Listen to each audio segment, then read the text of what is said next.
All right. Hey everybody, welcome back to Premium Picks. Today we are going to give you our full card breakdown and betting breakdown of UFC Fight Night Moreno versus Royval 2. This is the rematch. It's been a busy week, so we're going to combine both episodes into one. But let's get right into this card and let's break it down. First fight of the night, we got Muhammad Naimov coming in at 10-2 versus Eric Silva 9-2. I'm a big Muhammad Naimov fan. I picked him against Nathaniel Wood there last fight. Sorry, thought he looked great. I think the only way he loses this fight is if he's submitted, and I don't think that's going to happen. I personally don't think Eric Silva is going to submit him. I think he should be the better striker. And I think he'll be able to dictate kind of where this goes. He might get taken down once or twice. He can be a little bit reckless, but I don't think he'll get tapped. I don't think he'll get caught, and I think he'll be just a little bit ahead the whole fight. If not even scoring a knockout. It wouldn't shock me if he knocked him out. But the money line, I jumped in early. I've already placed two big well, not big. I placed two parlays earlier in the week. I'll share them at the end of the episode. But he is on my tickets. He's one of the few fights I did bet on. I know now he's grown to like minus 450, which is crazy. I hammered him at minus 280. So that's when I got him. What do you think here? I think he's the better fighter overall. When he came into UFC, he was I think he took short notice against Jamie Mullarkey, and he was losing that fight all the way up to when he showed his big power. And he knocked Mullarkey out. And then that next fight against Wood, you called it, but like that was like a total good showing. You know what I mean? Used the wrestling, showed the striking, showed the diversity. Um, he should be the favorite in this fight. He probably rolls in this fight. Let's put it this way. I'm gonna break Eric Silva down. He's pretty much a journeyman. He does nothing great, everything decent. But he lost against TJ Brown, and TJ Brown's a huge gasser. And for him to get that demolished by TJ Brown, who I don't really hold in high regard as like a skills, he could be skill for skill wise good, but like if you can't get up to that level, I think Naimov's a little step above.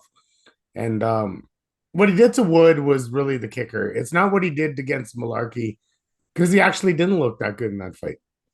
But against Wood, it was looked like a complete showing. And if that's the way he's going to fight, yeah. Naimov money line is high, but like I think it's safe to parlay. And remember, against Malarkey, he was up a weight class. He came down to his regular weight class against Wood, and he didn't need the huge moment. He just won the fight, period. So Oh yeah, I yeah. like That him. wasn't even in doubt. That fight was not in doubt at all. Yeah. All right. Next fight of the night. I think this is a fun one. We got Victor Altamirano, 12-3 versus Felipe dos Santos, 7-1. Dos Santos is coming off the loss against Manel Kopp, where he didn't look bad at all. And I mean, he stepped in on short notice, fought an absolute killer, and he fought the way he looks. He looks like Charlie Oliveira. He looks like that shoot box fighter. Well, that's what he is, but they all fight the same. They come forward, very, very aggressive. Good submission game, although I mean it's starting to be like hey, you're not going to win off your back throwing up those arm bars and shit like that. But still, aggressive fighter, well-rounded.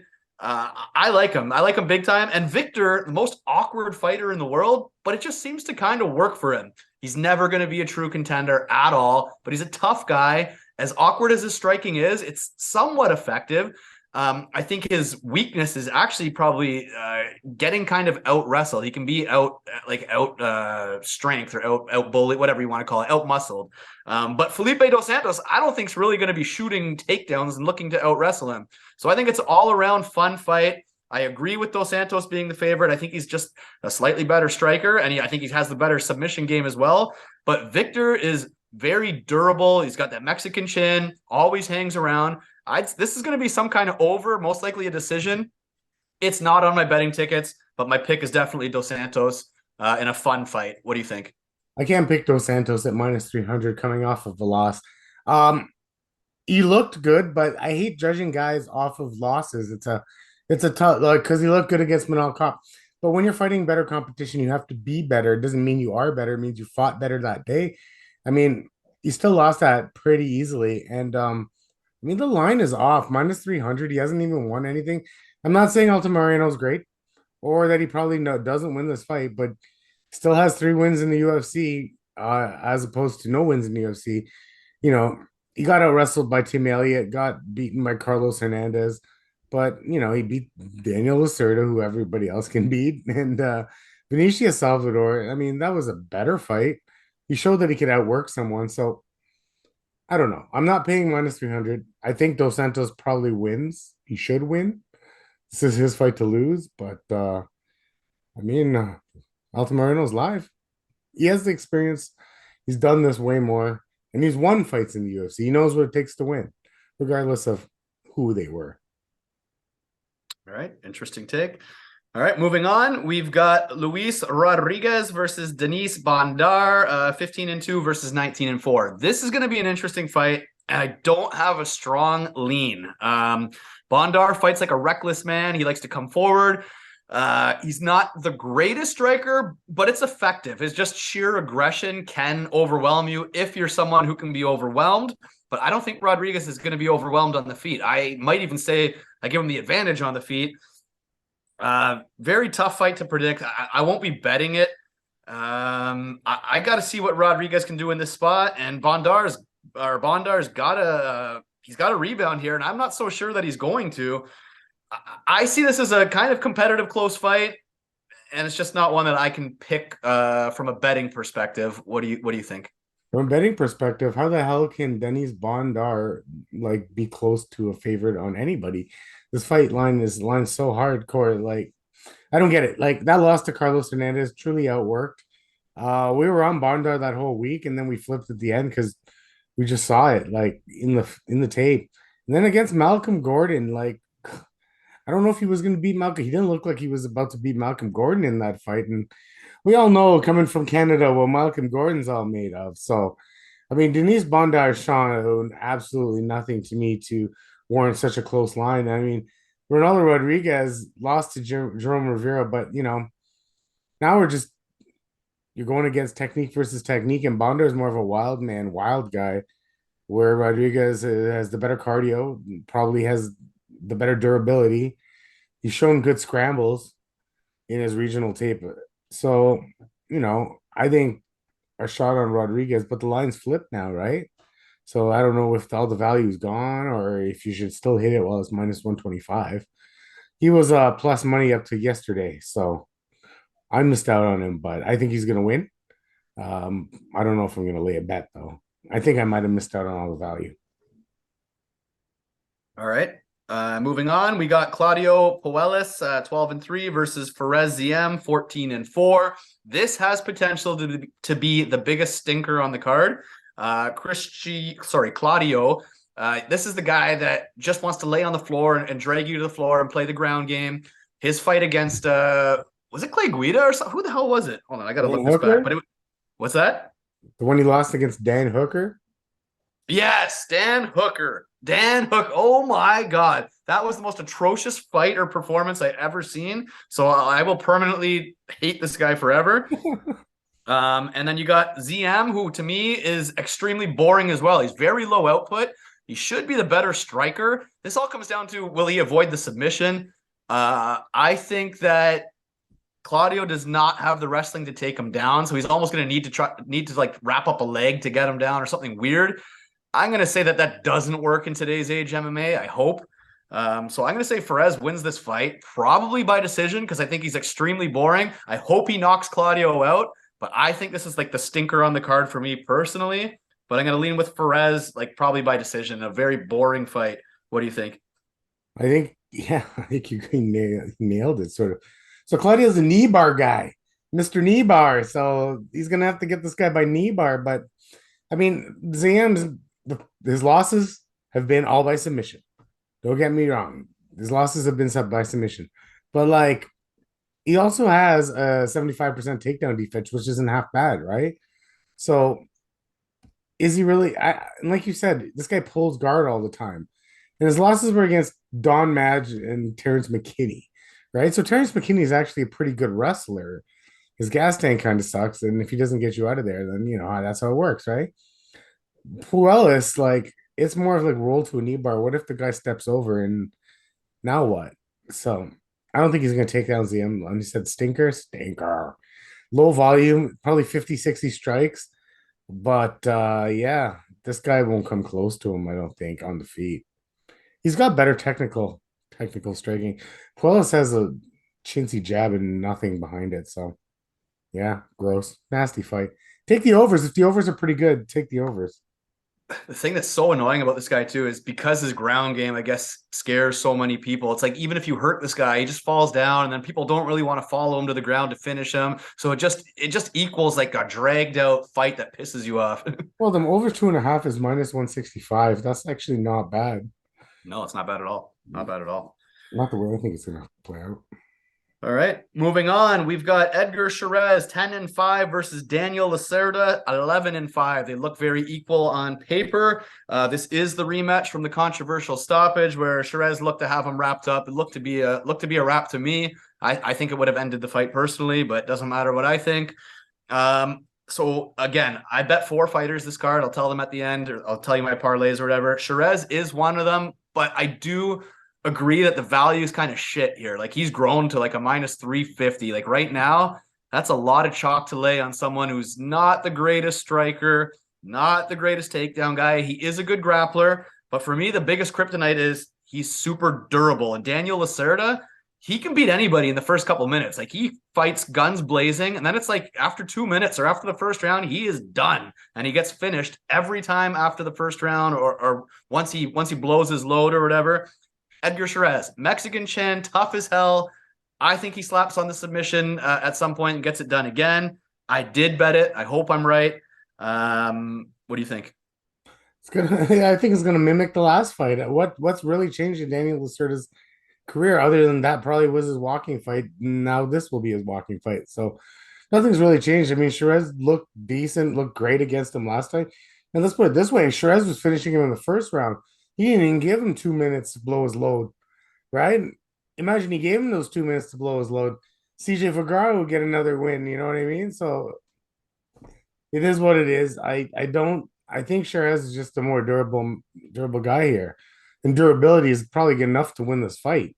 Even if he does get knocked around for 2 minutes, like he's probably gonna come back. If he can survive the first 2 minutes, I think he wins this fight. Minus 350 is a lot to lay, but you only have to deal with 2 minutes, right? I mean, this is I more of agree. a it's a less of a bet for Chairez, but more of a bet against Lacerda, right? So I get it. Absolutely. Absolutely. All right, moving on. We got Jesus Aguilar, 9-2 versus Mateusz Mendonca, 10-2. Seems like the whole world is on Mendonca. I don't think Mendonca is great personally. Not that I think Aguilar is great either.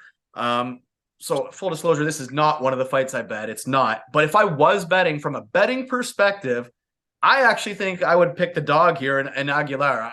I would. I think he could potentially submit him. He showed he has big power in his last fight. Maybe he's not quite as good of a striker. Maybe I don't know. But regardless, I don't trust Mendonca at all, and I wouldn't be betting him as a slight favorite here. I would be dog or pass. I'm not playing it. What do you think? Well, Mendonca's coming off for like getting knocked buck out by Nate Manass and getting manhandled by Javid Basharat. And he's the favorite. And you're the like, I don't get it. He's just is coming off the knockout. I know it was a one puncher, but he didn't look, and he came off of a loss to Tatsuro Tairo, which isn't even that bad. So like these guys are pretty close, and this guy's tasted the wins in the UFC, and the one guy hasn't. Like he's shown bad fight IQ. He has a 9.5 inch reach advantage here. That's the only thing that I think works in his favor. The cardio, I think we don't even know what it looks like. Doesn't look great. Aguilar, we don't know what his cardio looks like, but like, he hits hard. The 9.5 inch reach, that's where it comes out. Like, I can see Mendonca winning this fight, don't get me wrong. But stabbing a guy that's had success versus a guy that's shown absolute, I don't know. He hasn't really shown me all of the stuff he's hyped up to be. The good striker and all that stuff. 9.5 inch reach, though, it's the only thing holding me back from actually pulling the trigger on Aguilar. So for the purposes of this particular fight, I'm going to take a stab at Aguilar. Probably stays off my betting card because of the 9.5 inch reach advantage for Mendonca. Can't get around it. I can't leave it. Like I don't know. I can't get past that. I hear you. All right, that brings us to our last prelim of the night. We got Christian Quinonez, 18-4 versus Raoni Barcelos, 17-5. tricky fight. Obviously, Quinonez looked like shit last fight. He got finished in the first round, and Barcelos is coming off. I think is this his first fight since that brutal loss to Umar? No, he lost again to Kyler Phillips.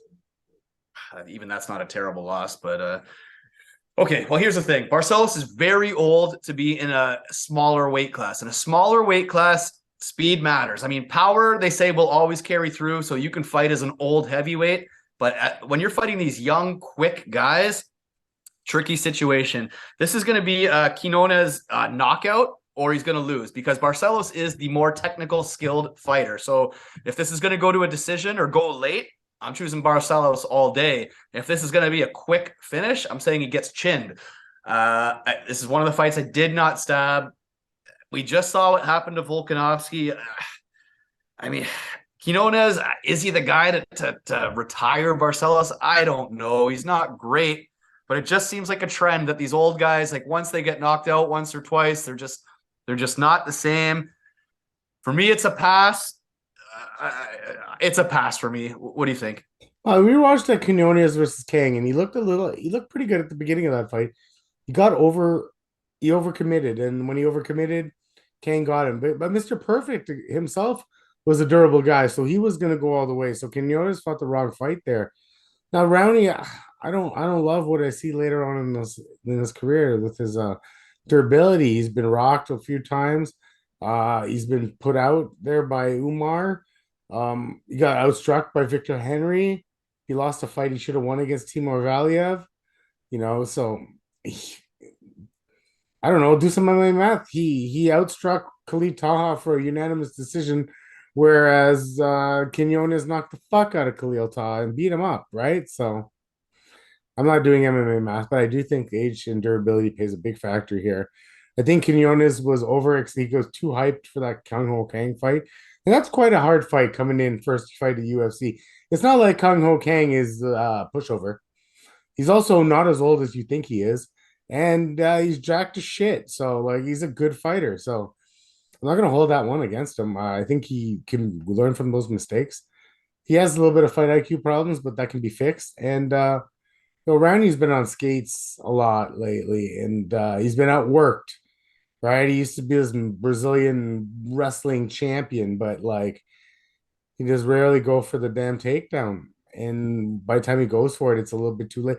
Valiev fight, all he had to do was fucking wrestle that whole fight, and he did for that second round, and then forgot how to win a fight again. So let's not forget he's only won one in his last 4 or 5. So it's not like he's on a tear either. So I think this is more of a passing of the torch. I missed the spot on Volkanovski. I still thought he had it in him.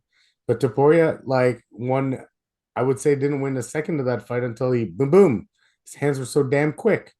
That's what happens. Like you said, when you get older, you don't see those things coming. And they could just, I feel like Quinonez can outwork him for a decision too, unless he's getting wrestle fucked. But I'm going to pick Quinonez here. Plus 162. I like him. I think it's the right spot rather than I'm picking against age. And Rowney's looked like he's kind of on, past his prime there. Oh yeah, big time, big time. All right, that moves us on to the main card. If you haven't already, please please subscribe. We appreciate it. First fight of the main card, one of my favorite fights of the card. We got Manuel Torres 14-2 versus Chris Duncan 11-1. Torres is my fourth leg on my 4-leg parlay. He's not my 3-leg parlay that I'm confident about, but he is my fourth leg in my 4-leg parlay. I like Torres. Maybe it's just because I like his fighting style. The guy's a sharpshooter. He's a sniper. He's coming off 5 straight first-round knockouts, so I love that. So I'm going to hope that this happens again. Now, I know the counterpoint. I've heard a lot of people going, well, Chris Duncan is super, super durable. Okay, whatever. But I don't think he's been hit the way Torres punches. They're just so crisp and sharp. I don't know. I like Torres's straight, crisp, sharp punches. And then other people are also saying that, well, Chris Duncan's the way better grappler. He can submit him. Torres has lost twice by submission. His 2 submission losses are both leg locks. I don't think Chris Duncan is going to leg lock Torres. I don't think so. I'm picking Torres to snipe him again. I get it if you're on the Chris Duncan side. I've heard all the points already. but I am going to roll with Torres for the sixth straight knockout for him. And I hope it happens. What do you think? I think Chairez does have the crisper hands. I love his style. But there's a lot of red flags here that we haven't explored yet with our buddy Torres here. A If it lot of goes long. a lot of first round finishes. What happens if this gets to round two? It can get to round two because Duncan is durable but very hittable. He's got a 49% striking defense, which kind of sucks in the sense that he gets hit. So he can't get hit with this guy. But against Torres, like he's been flooring guys right away. He's never had to throw an incredible amount of volume to get someone out of there yet, right? That I've seen. And you got to push them to the limit. So that's when you look at the last couple fights for Duncan. So like against Omar Morales, he pulled out 5 takedowns, one split decision, and out grappled him hard, but with pretty good wrestling technique. Now the one that really gets me is the Yanel Ashmov. Remember how we were really on? We're like, oh, he can probably knock him out. This is a one hit, sort of, not He broke quite. his hand early in that fight, if I remember Right, right, correctly. right, right, right. It can slip a banana peel. We all know, but like I'm just saying, that's a guy that with power, and he did hit him, but you couldn't get him out. I know Torres probably brings a different level of power, and I'm not saying that Torres doesn't win this fight, but Duncan, if the right game plan is employed, which might it could, he's shown that that's his game plan for the last 2 fights.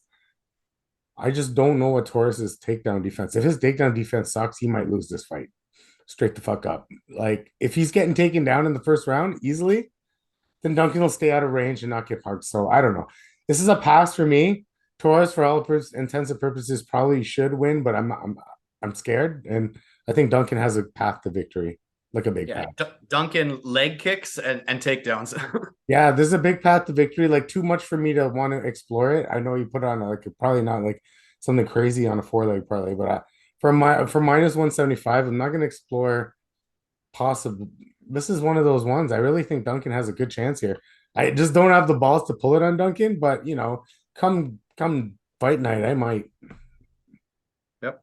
All right, moving on. We got Yasmin Yarogi versus Sam Hughes. Yasmin is the much better fighter. She's the much better striker, but she's coming off a pretty bad knockout loss. So now everybody's questioning her chin. And Sam Hughes is all heart, all grit. She can finish you if she gets on top of you. She's got pretty good ground and pound, but she doesn't have huge power standing. I wanted all week to possibly stab Sam Hughes because she's such a big dog. But the more I think about it, I'm like, she doesn't have the stand up. I need someone who has a big punch standing up. I don't think that's Sam Hughes. She almost needs the takedowns to grind you, break you down, and then finish you. Whereas Yasmin, I think her weakness is like a one-shot killer, and I don't think she's going to get sniped here. So I am going to say Yasmin outstrikes her. I think she's the better technical fighter, and I don't think she'll get grinded out. What do you think? Yeah, I think you're right here, and I don't want to pay minus 550 to find out either. Oh God, no. Yeah, but Yasmin, like, if she fought a better fighter in Lucindo, who couldn't take her down, and we know that Lucindo can use her takedowns. She's shown very, very much that she can use her takedowns in fights, right? So she grinded out that girl. What's her name? That went with Julianne Miller to the final. Brogan Amorum. Walker. She grinded out Brogan Walker. But yeah, I mean, Lucindo can wrestle and can take her down. And so, what does Sam Hughes do well? She makes you beat her up until you're tired, and then she wins the third round on you on all the judges' scorecards, but loses the fight 29-28. That's what happens. And she does nothing great, but she does nothing bad. I'm passing this fight because I don't know. I can't justify minus 550 on Yasmin Uruguay. I can't say her name properly, but I just call her Yasmin. I can't justify minus 550. I know she should beat her up on the feet. So unless I'm picking a finish, like a KO, which is only like 225, then no, it's decisions minus 115 gross. This fight's an all-around pass. Yasmin should win though. She's the better striker by a lot, and this should not hit the ground. Yep. Moving on, we've got the young prospect Raul Rosas Jr. versus Ricky Turcios. I am not a believer in Rosas or Rosas Jr. Not at all. Not that I'm saying that Ricky's the guy to beat him, but I just cannot lay money on this kid. I think he's not half as good as people think. I think, yes, listen, his wrestling's pretty good. His grappling is pretty good, like all that. I don't think his striking's great. I don't know, man. I just don't think he's as good as everybody else does.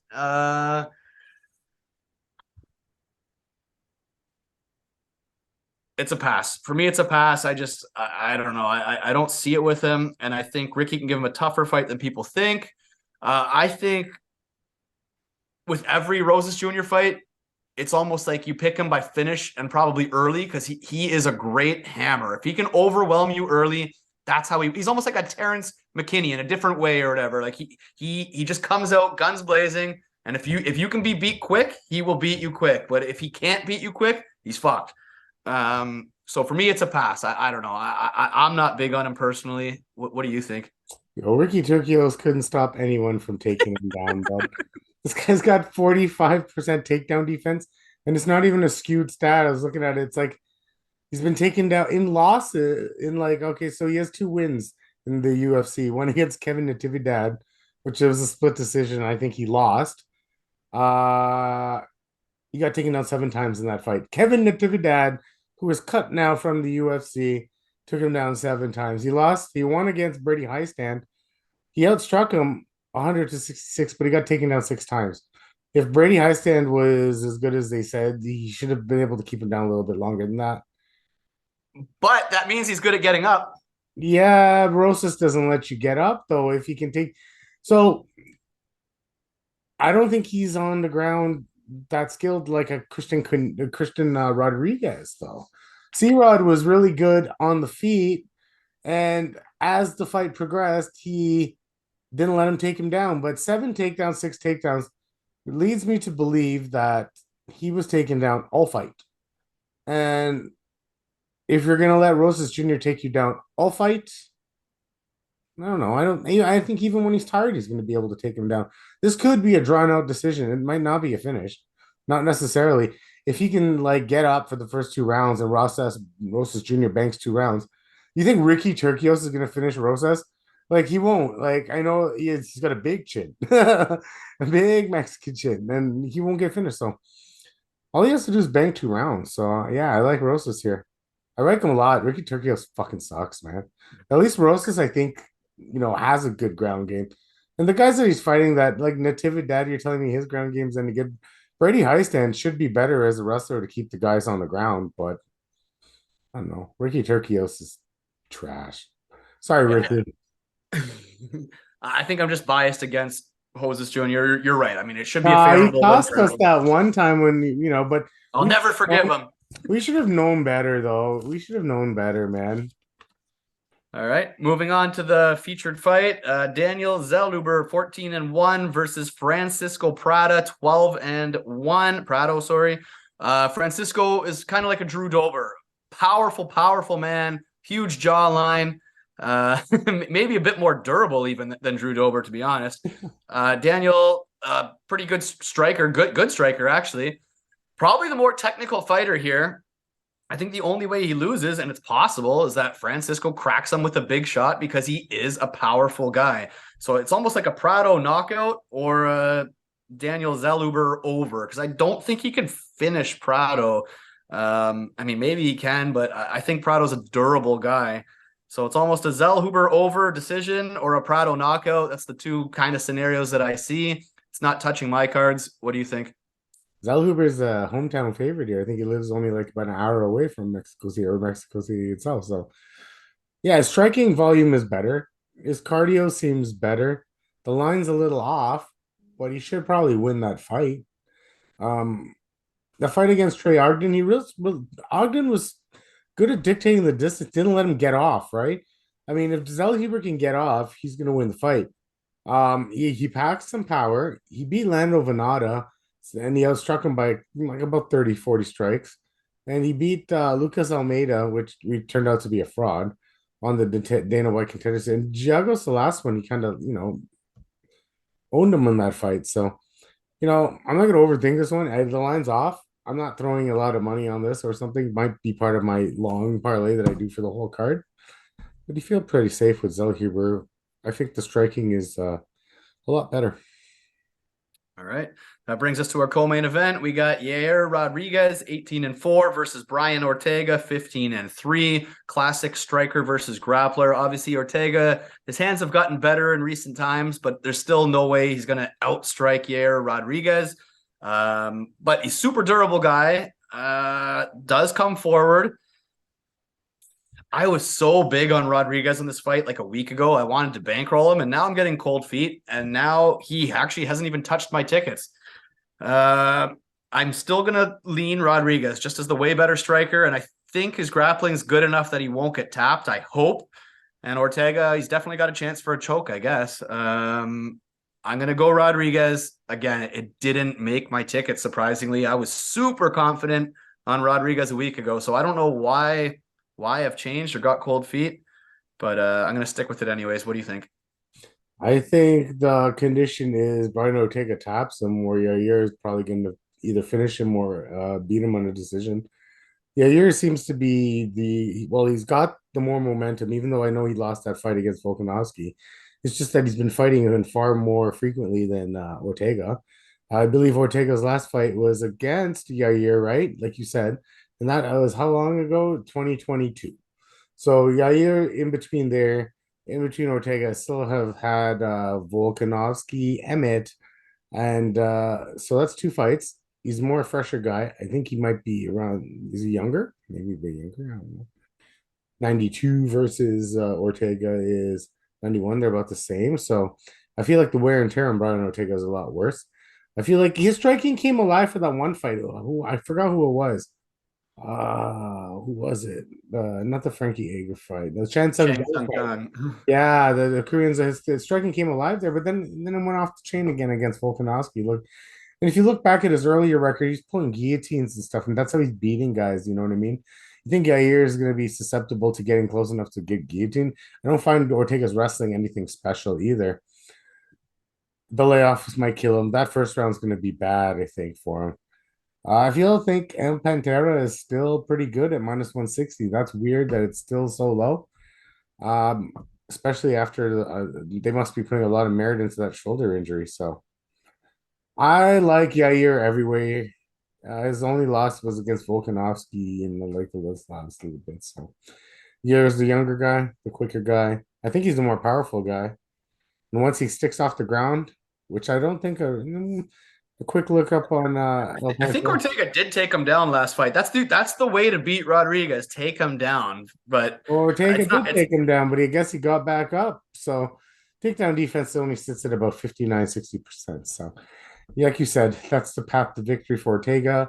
Easier said than done when your wrestling is not A1. And yeah, let's move on to my pick of the let's do night. it. Moving on to the main event, we got Brandon Moreno, 21-7-2. Doesn't look great as a record, but he's a hell of a fighter versus Brandon Royval, 15-7. This is the rematch. I am not the biggest Brandon Moreno fan in general, but I think he's so safe here. Like, I feel like he's probably the safest pick of the card. I see no way Brandon Moreno loses this fight. I think he's going to fuck him up on the feet, probably even finishes him, to be honest, probably hurts him, follows him to the ground and pounds him out. Listen, Royval, he does have power in his own right, but he's wild. And I don't think Moreno has a bad chin. So he's not going to knock out Brandon Moreno. And then as good as Royval's submission game can be at times, he's not going to tap out Brandon Moreno. So if he can't finish someone, and Moreno seems to be pretty damn unfinishable, there's no way he's going to win the minutes here. So I think Moreno can cruise and win the 5-round decision easy, but I actually think he's going to stop him, to be honest. And Moreno is on both my parlays, by the way. So I think Moreno cruises here, wins easy. What do you think? I do notes before these things, and my notes say Moreno. That's it. Like, I fail to see a path to victory for Royval. Submission? No. KO? No. Decision? No. How's he gonna win? I'm not trying to take away any credit from him or anything like that, but what's his path to victory? How's he gonna win? I don't know. He's never and Moreno's never been knocked out. He's never been submitted.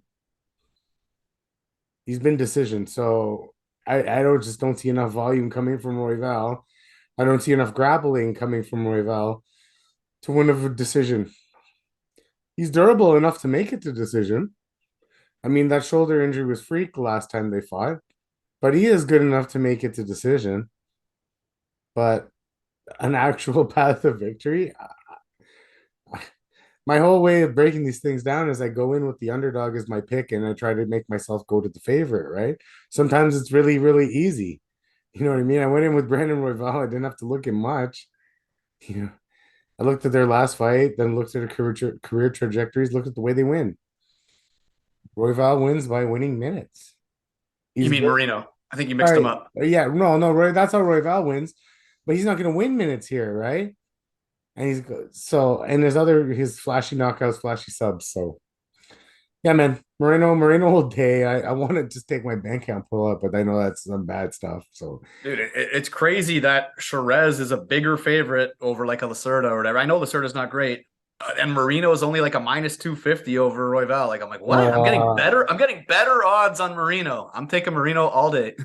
so what are your four? What were your four picks? So yeah, I shouldn't have said big part. They're actually tiny parlays. I work every seventh weekend. It happens to be this weekend. When I'm working, I don't really get to watch the fights, and if I'm not really watching the fights, I don't bet a whole lot because I can't get into it. When I watch them, I bet big. So this weekend, I only have two parlays: a three leg Naimov, Chairez, and Moreno. 50 pays 285, and I feel good about Naimov, Chairez, and Moreno. So 50 for 285. So that's my first one. And then I got a four-leg parlay that Naimov, Chairez, Torres, and Moreno. And I'm sorry. The first one was 100 pays 285. I'm sorry. And the four-legger 50 pays 250. But still, it's five times your money on that four-legger. I think Naimov, Chairez, Torres, and Moreno get it done. And if that loses, I'm very confident in the three-legger. Hey, don't follow my bet. I'm not telling you to tail me, nothing like that. But those are my two parlays. I laid a total of $150. I can return over 500. I like those plays, and like I said, I'm not going crazy this event because I don't even know if I can watch it yet. Yeah. What would be your favorite plays here? Well, I like Naimov too. Shiraz, I like, but it's so chalky. But Moreno for sure, man. And I really like Yair, so I'll probably tail you on that one three legger, and then add the Yair as my fourth leg on the other one. So $50 on that one. I'll pay off about just I a hit these early in the week too. To be honest, I hit them when the odds were a bit better, I believe. Yeah, yeah. Oh well. What can you do, buddy? You can't win them all. Hey, yours should pay better anyways because Yair is only minus 160, whereas I got what's my other leg? What's Torres right now? Minus 175. He's not that bad, but I'm just Should be a pick 'em. yeah. Because I feel like the fight gets drawn out into I don't know what he might look like a killer in round two though. You'd never know. If he wins, it's gonna be a finish. You don't know what he looks like. He could be a killer in round two too. He might have a gas tank of a mule. So like you never know, man. So maybe we find some maybe Duncan will at least help us find something out about Torres. Because that will Yeah, help out later on for other prognostication, right? So for sure. All right, guys, please like, subscribe, give us your favorite bet, give us your favorite prop, anything you disagree with. We love hearing about it. And we will drop the next card Sunday. We'll be on it this week. We'll drop it early. Until then, have a good one. Hope you smash some bets, and let's fucking go.